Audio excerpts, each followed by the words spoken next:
School वालों से अच्छा है रेस्पॉन्स दे रहे हैं। आप बताइए प्राइवेट स्कूलों में जो टीचर्स पढ़ा रहे हैं क्या वो टेट पास है? नहीं। सब हाई स्कूल इंटर करने के बाद में बीए कर रहे होते हैं, प्राइवेट स्कूलों में चले जाते हैं।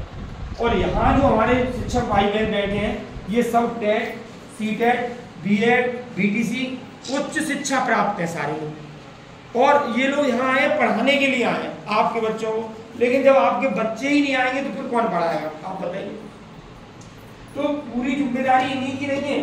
प्राइवेट स्कूलों में हमारे बच्चे जाते हैं तो हम सुबह लंच बना देते हैं उनको, उनका पानी की बोतल रख देते हैं और उनको तैयार करके उंगली से और पकड़ के वहां छोड़ने के लिए जाते हैं। और यहाँ कोई छोड़ने नहीं आता क्योंकि ये मुफ्त में मिले, क्योंकि यहाँ खाना है, सारी व्यवस्थाएं हैं, किताबें हैं, तो फिर कमी कहाँ है भाई? ऐसा तो नहीं है कि इन्हीं लोगों की कमी हो।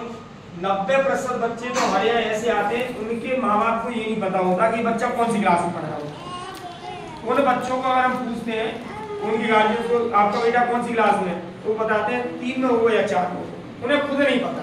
अब आप सोचिए, तो ये भी हमारी एक खेती है, ये भी हमारा एक फसल है।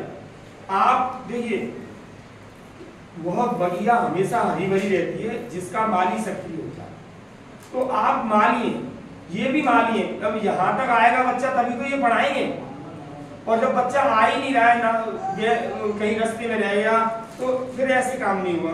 तो इसलिए आपको बुलाया गया है क्योंकि देखिए एक माँ अपने बच्चे को चाहे तो अधिकारी बना सकती है और चाहे तो बड़े से बड़ा चोर बना सकती है।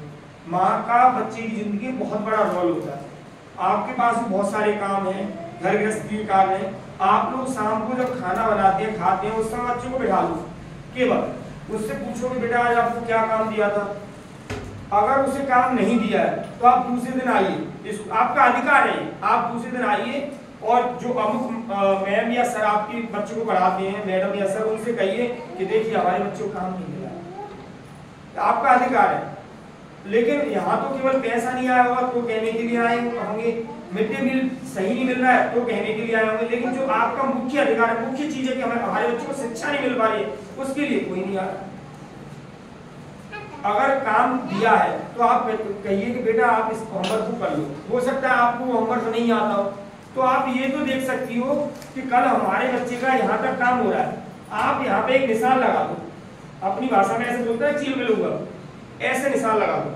अब आप क्या करेंगे, दूसरे दिन फिर बच्चे की कॉपी को देखो कि यहाँ से आगे आपने जो निशान लगाया है उस निशान से आगे के पेज पर कुछ काम हो रहा है या नहीं हो रहा है। अगर नहीं हो रहा है तो फिर स्कूल आइए, आप स्कूल वालों को कहिए कि देखिए मैंने कल यहाँ पे निशान लगाया था और आज भी यही है, इसका मतलब आज आपने कुछ नहीं पढ़ाया, ठीक है। और अगर वहां से आगे हो रहा है तो आप खुद ये, भले ही आप पढ़े लिखे नहीं है, लेकिन ये तो समझ जाए कि हमारे बच्चों को कुछ तो दिया है और कुछ दिया है तो उसको करिए। धीरे धीरे बच्चे की ये हैबिट हो जाएगी कि मम्मी देखेंगी, मम्मी पूछेंगी कि क्या काम दिया है, तो बच्चा पढ़ेगा निश्चित रूप से। जैसे खाने की भूख लगती है, पीने के समय पे प्यास लगती है, तो उस पानी पीते, ऐसी बच्चे के अंदर एक आदत होगी कि मुझे पढ़ना है सब। और ये काम केवल आप लोग ही कर सकते हैं।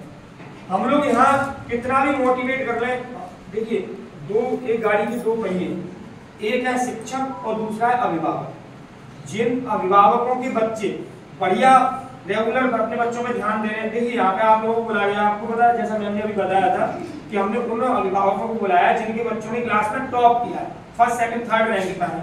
तो और गाँव में तो बहुत सारे बच्चे पढ़ते हैं, स्कूल में 100 बच्चे की घड़ी, उन लोगों को नहीं बुलाया। आप लोगों को इसलिए बुलाया कि आप लोग और ज्यादा ध्यान दें। हालांकि उनको भी बुलाना चाहिए था मैडम को, सारे अभिभावकों को, क्योंकि वो लोग भी तो देखते, वो लोग ये देखते कि इन बच्चों को क्यों सम्मानित किया जा रहा है, क्योंकि ये रेगुलर बच्चे आते हैं, काम करके लाते हैं, घर वाले इन पर ध्यान देते हैं, इसलिए इनको सम्मानित किया जा रहा है। तो मेरा तो आप लोगों से केवल और केवल यही कहना है कि आप अपने बच्चों पर ज्यादा से ज्यादा ध्यान दें। अगर आप ज्यादा ध्यान देंगे तो बच्चे कहीं ना कहीं अपना सेटल हो जाएंगे।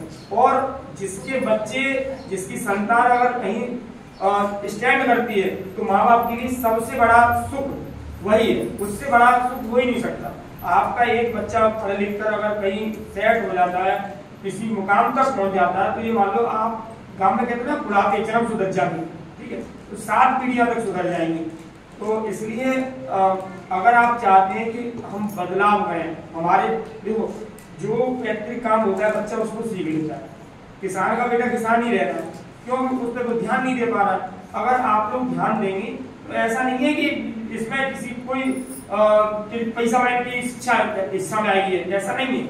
अगर आप लोग ध्यान देंगे, कई एक ऐसे उदाहरण है जिससे एक गांव है बीसलपुर, उसकी मम्मी खत्म हो गई थी और उसके पापा दिनों रात दारू मांस मीट बदरा करते थे, और वो बच्चा स्कूल आ जाता था तो स्कूल से पिटाई करके ले जाते थे। ये आज से 4-5 साल पहले की बात है।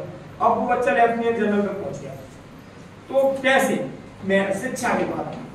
तो मैं तो आप सब लोगों से यही अनुरोध करूंगा कि आज से नया सत्र शुरू हो गया है। 2-4 दिन में किताबें उपलब्ध करा देंगे हम लोग। विद्यालय परिवार आपका बहुत सक्रिय है। हमारी शिक्षिका बहनें भी काफी मेहनत की है, और आप देख रहे होंगे डोर टू डोर जाती भी है बुलाने के लिए। ये इतना अच्छा परिवार है कि हर डोर टू डोर जा रहे हैं आप लोगों को बुलाने के लिए, और फिर भी अभिभावक बच्चों को नहीं भेज रहे हैं। तो यहाँ केवल आप लोगों को इसलिए बुलाया गया है कि आप लोगों का थोड़ा सा समझ विकसित हो सके, पढ़ाई के बारे में आप जान सके कि पढ़ाई क्या है। इसी के साथ मैं अपनी वाणी को विराम देता हूँ। बहुत बहुत धन्यवाद।